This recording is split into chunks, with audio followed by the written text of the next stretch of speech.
Product not yet rated.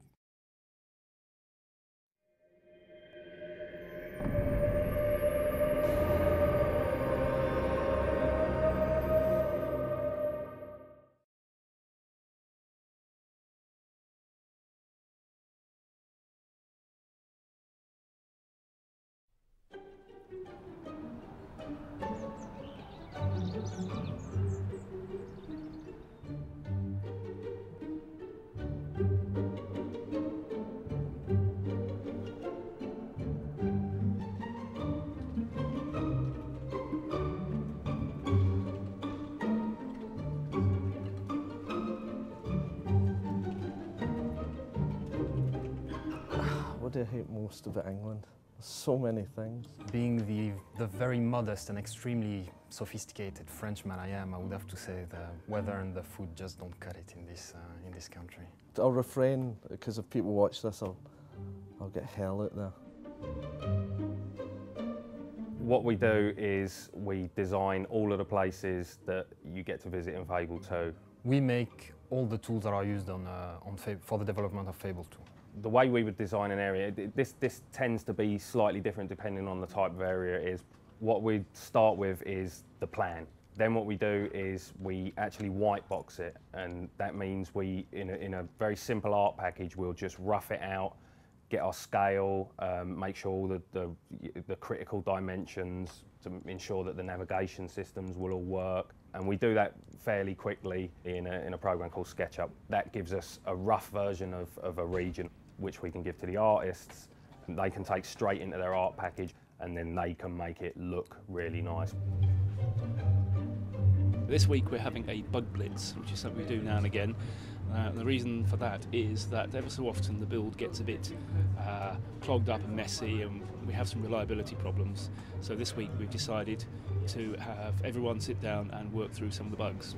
Unfortunately, Sam, you've come at a really bad time. We've all got major technical issues at the moment and can do no meaningful work. I can pretend to work. I do that all day. Well, what I did at the start when I was asked to put the art style for the game together is I researched every aspect of the art of the game and made sure it was consistent with the design vision for the game. When we were doing the environments, what you've got to do is split up the environment team into architectural and organic for a start. There's definitely people that are more organic than others. Quite a few hippies on the team. Well, currently one of the tasks I'm involved in with Fable 2 is foliage, and that basically means creating all of the green stuff that you see within the game. Any of the flowers, any of the bushes, I have some part in producing, essentially. I think the distinguishing thing about the world of Fable is that there's an introduction of colour. If you look at most next generation games at the moment, though they're beautifully crafted, they seem to be awash with, well, grey. The foliage and the local detail, as we call it in Fable 2, is very much more detailed. We're trying to go for a lot more on every front, really. So we've got a lot more different kinds, we've got a lot more different feels, and generally we've expanded the foliage as much as we could. Well, you know, I work with mainly artistic people, and let's face it, they're never going to be satisfied unless they have one big red button that builds the whole game. So I'd say they are reasonably satisfied, but they're not happy. I'm debugging the particle system and why at the moment the particles are really big and fat and ugly and they don't die out. So right now that's what I'm doing. We do have fast travel now, and even just travelling on foot is different in Albion now.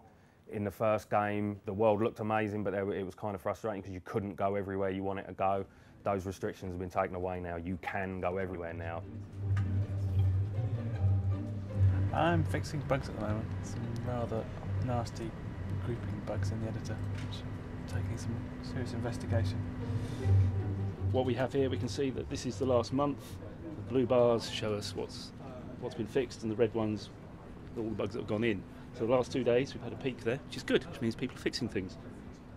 The setting for the game, now that it's 500 years on, the idea was that we wanted to incorporate clockwork and get away from the medieval times and more into the age of highwaymen.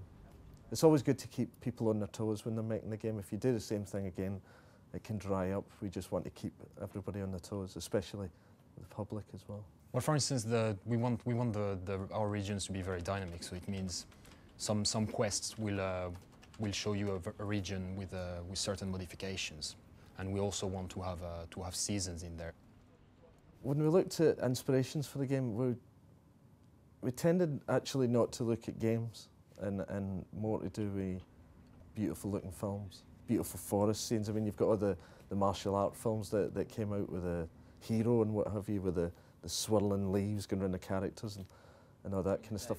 The thing with Fable 1 is that we literally had no idea how this game was going to be taken by the public, you know, whether anybody would actually like it. And this time we've got a better idea due to the, you know, how people responded to Fable 1, so that when we're making Fable 2 we can take the best aspects of it and carry them on and fix the worst aspects and hopefully live up to everybody's expectations.